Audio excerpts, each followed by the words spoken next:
At 10:47 hours on January 3, 1943, Staff Sergeant Alan Magee crashed through the glass roof of the Saint-Nazaire train station in Nazi-occupied France. He had fallen 22,000 feet, 4 miles, through freezing air at 120 miles per hour, without a parachute. He was 24 years old, the youngest of 6 children from Plainfield, New Jersey. And somewhere in that 2-minute fall through the French sky, he had begged God for his life. "I don't wish to die," he had prayed, "because I know nothing of life." The glass shattered. The steel girders caught his broken body. And when German soldiers cut him down from the wreckage, they found something impossible. Alan Magee was alive. If you want to know how a man survives a 4-mile fall without a parachute, hit that like button right now. It helps us share more forgotten stories like this one. And trust me, what happened to Alan Magee that morning will stay with you. Alan Eugene Magee was born on January 13, 1919 in Plainfield, New Jersey. He was the youngest of 6 children, small, wiry, standing just 5 feet 7 inches tall and weighing 150 pounds soaking wet. When the Japanese attacked Pearl Harbor on December 7, 1941, Magee didn't wait to be drafted. He walked into a recruitment office and signed his name on the dotted line.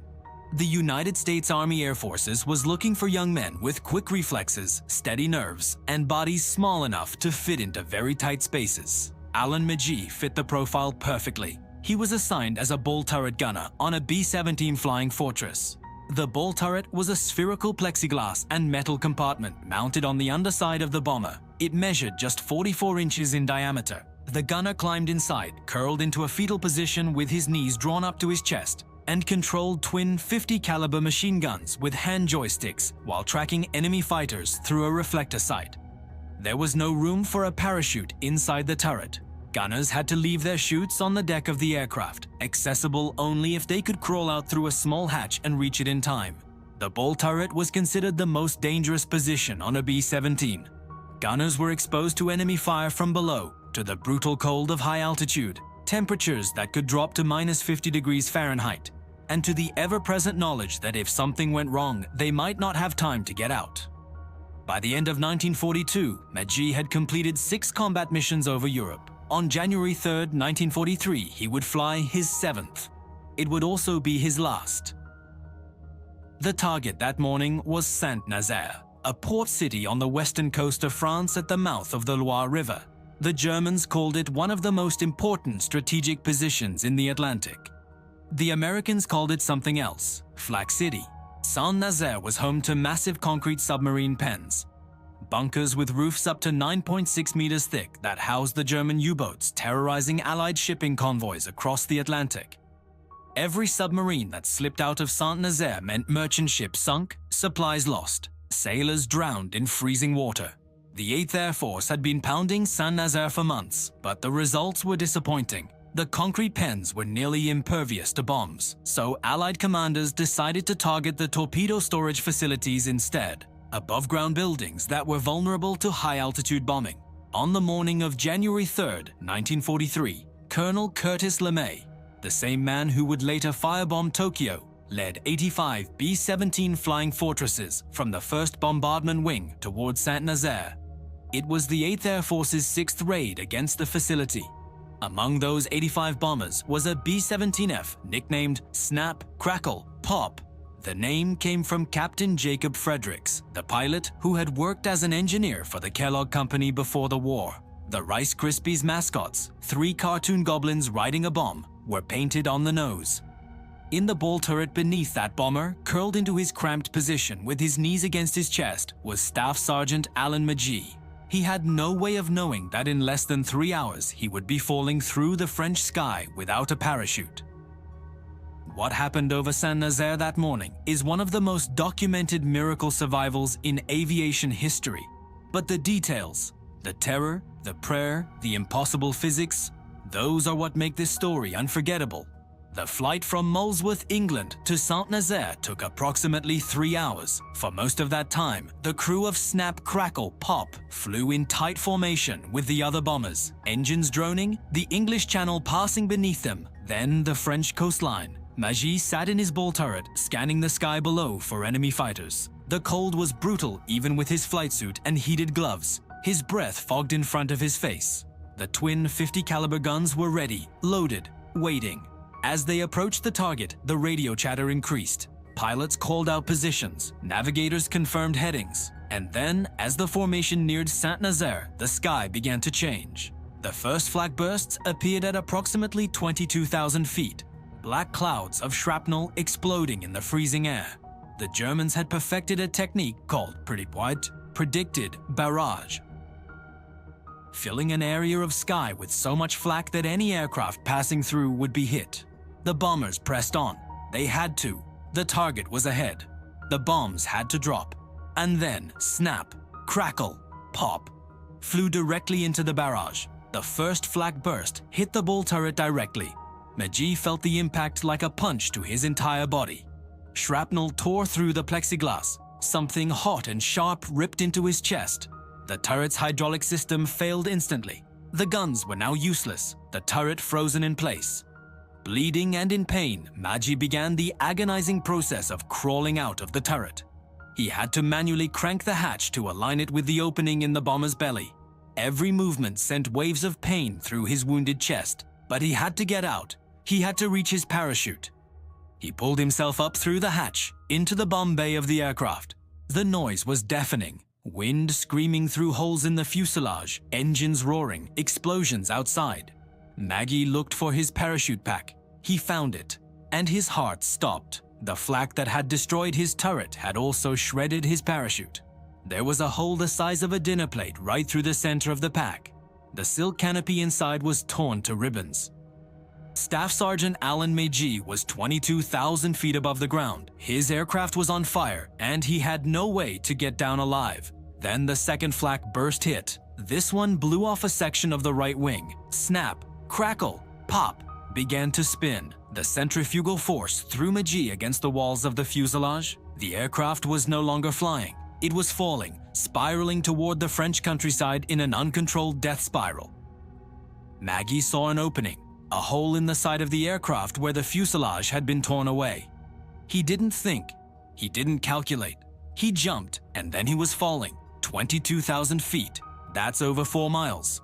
At terminal velocity, approximately 120 miles per hour, the fall would take just over 2 minutes. 2 minutes. That's how long Alan Magee had to live. In the first seconds of the fall, Magee was tumbling, arms and legs flailing against the freezing air. The wind tore at his flight suit, ripped at his goggles. The cold was beyond anything he had ever experienced. Minus 40 degrees at that altitude, the kind of cold that burns. As he fell through 18,000 feet, the air grew thicker, but the cold remained brutal. Magee was already wounded, already bleeding from the shrapnel in his chest. The shock and the altitude began to take their toll. He passed out. For how long, no one knows. Perhaps 30 seconds, perhaps a minute. But somewhere in that fall, the increasing air pressure and slightly warmer temperatures brought him back to consciousness. Magee woke up falling. He looked down. The ground was still far below, but it was getting closer. He could see the French countryside now. Fields, roads, the glint of water that must have been the Loire River. And there, nestled at the mouth of the river, was Saint-Nazaire. Magee knew he was going to die. There was no question about it. No parachute, no miracle. Just physics and gravity and the hard French earth rushing up to meet him. And in that moment, he did the only thing he could do. He prayed. "I don't wish to die," he said to God, "because I know nothing of life." Then he passed out again. The lack of oxygen, the shock, the cold. His body simply shut down. He would have no memory of the final moments of his fall. He would have no memory of crashing through the glass roof of the Saint-Nazaire train station. If this story is affecting you the way it affected us when we first discovered it, do us a favor. Hit that subscribe button and turn on notifications. We research forgotten stories like this one every single week, and we don't want you to miss them. The Saint-Nazaire train station had been built in the 19th century. Like many European stations of that era, it featured a magnificent glass and steel roof, hundreds of panes of glass held in place by iron girders, designed to let natural light flood the platforms below. Alan Magee fell through that roof at approximately 120 miles per hour. The glass shattered. pain after pain exploding as his body tore through them. And somehow, through physics that scientists still debate to this day, that glass slowed his fall just enough. Some researchers believe the angled roof caused Magee to slide rather than drop straight down. Others suggest that the sequential shattering of multiple glass panels absorbed his momentum in stages, like a series of increasingly resistant barriers. The TV show Mythbusters even tested the theory decades later, though they couldn't replicate the exact conditions. What we know for certain is this. When German soldiers arrived at the station, they found Alan Magee tangled in the steel girders suspended above the platform floor. He was unconscious. He was broken. His right arm was nearly severed. His face was destroyed. He had 28 separate shrapnel and glass wounds. His lungs were punctured. His kidneys were damaged. His leg and ankle were shattered. But he was breathing. Staff Sergeant Alan Magee had survived a 22,000-foot fall without a parachute.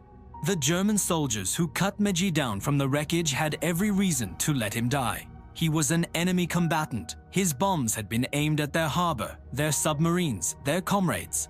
The war had already killed millions on both sides. Instead, they rushed him to the nearest hospital. When Magee regained consciousness, he was lying on a stretcher in a German first aid station. Everything hurt. He couldn't see clearly. He couldn't move his right arm. But he was alive, and the first words he spoke were these: "Thank God I am alive." A German military doctor, a man whose name Magee would never learn, examined his wounds. The arm was the most critical. It was attached by little more than skin and a few strands of muscle. Any other doctor might have amputated on the spot. But this doctor looked at his enemy patient and said something that Magee would remember for the rest of his life. "We are enemies, but I am first a doctor and I will do my best to save your arm." The surgery took hours. The German doctor reattached tendons, reconnected blood vessels, removed shrapnel fragments one by one from Magee's torn flesh. He worked with limited supplies in a war zone on a patient who by all rights should have been dead. And he saved Alan Magee's arm. Magee would spend months recovering in German military hospitals, receiving care that was, by all accounts, compassionate and professional. The Germans, it seemed, respected a man who had survived the impossible. Once Magee had recovered enough to travel, he was transferred to Stalag 17B, a German prisoner of war camp near Krems, Austria. He would spend the next 2.5 years there, along with thousands of other captured Allied airmen. The conditions were harsh, food was scarce, the winters were brutal, but Magee endured, just as he had endured the fall, just as he had endured the surgeries, just as he had endured everything the war had thrown at him. Meanwhile, the war raged on. The bombing campaign against Saint-Nazaire continued. The submarine pens remained largely intact, but the city itself was devastated. Allied leaflets had warned civilians to evacuate, and then the firebombs came. By the end of the war, Saint-Nazaire was a ghost town. Its historic center burned to the ground, its population scattered to the countryside. The old train station, the building whose glass roof had saved Alan Magee's life, was destroyed in a subsequent bombing raid in 1944. It would later be rebuilt, and today the Théâtre Simone Veil stands on the site, incorporating the 19th century facades that survived. In May 1945, as Allied forces swept across Europe, Stalag 17B was liberated. Alan Magee walked out of that camp alive, scarred, weakened, but alive. Against all odds, he had made it.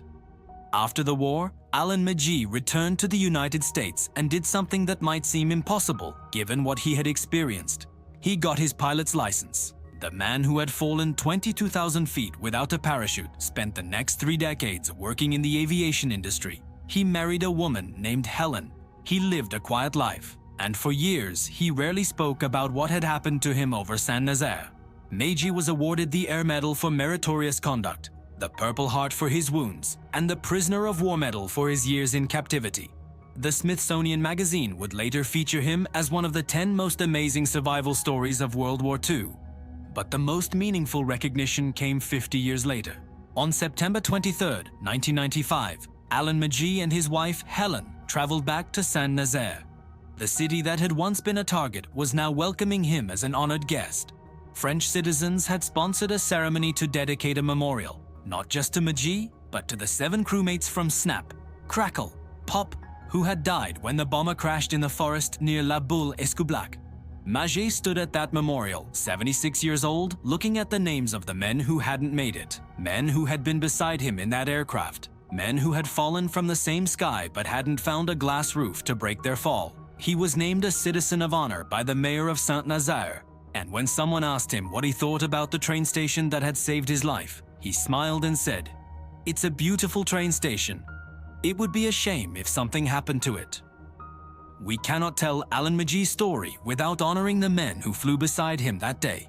7 crew members of Snap, Crackle, Pop died when the bomber crashed. Their remains were recovered by German forces and buried with military honors. After the war, they were reinterred at the American Military Cemetery of St. James in Normandy. 2 other crew members besides Magee managed to bail out with functioning parachutes. Glenn Harrington and James Gordon survived, though Harrington's injuries were severe enough that he lost a leg. In total, the January 3, 1943 raid on Saint-Nazaire cost the 8th Air Force 7 B-17s destroyed and 47 damaged. 75 American airmen were killed. The submarine pens remained standing, but the bombing campaign continued, and men like Alan Magee kept climbing into those ball turrets, kept flying through the flak, kept risking everything because they believed it mattered. Alan Eugene Magee died on December 20th, 2003 in San Angelo, Texas. He was 84 years old. His body was cremated, and his remains were buried in Pioneer Memorial Park in Grape Creek, Texas. He had lived 60 years after falling through that glass roof.